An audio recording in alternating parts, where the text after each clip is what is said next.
special session ng Kongreso. Ipinatawag ng Pangulo sa June 17 para ipasa ang priority legislative measures. Pagluluklok ng isang Senate President pwede ring mangyari. Senador Joel Villanueva nangakong dadalo. We will be there. Pag-uwi ng mga labi ng yumaong Ateneo Blue Eagles player na si Rene Baterbonia sa kanyang hometown sa Agusan del Sur. Inabangan at sinalubong ng kanyang mga kababayan at tagahanga.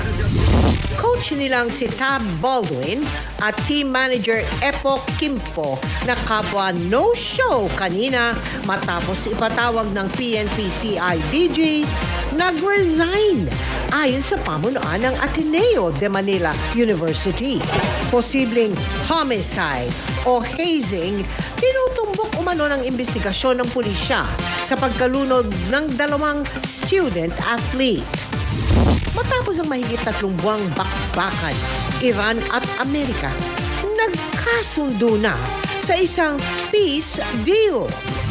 Idineklarang net worth ni Vice President Sara Duterte at Second Gentleman Manasseh Carpio sa kanyang Statement of Assets, Liabilities and Net Worth o SALN mas mataas ng mahigit 11% kumpara noong 2024. Sa Bacolod City, guro, binugbog na at pinainom pa ng muriatic acid. Patay. Ang suspect, estudyante. At star of the new gen, Jillian Ward, fierce and fresh sa kanyang new look at fit body. Live mula sa GMA Network Center. Ito ang 24 oras.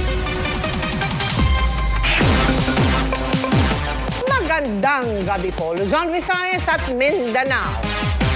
Nagpapatawag ng special session sa Kongreso si Pangulong Bongbong Marcos sa darating na Miyerkules para anya magpasa ng priority legislative measures. Pero hindi lamang yan ang maaaring gawin sa sesyon.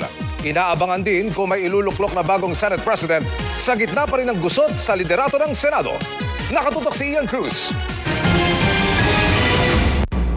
Sa Proclamation number 13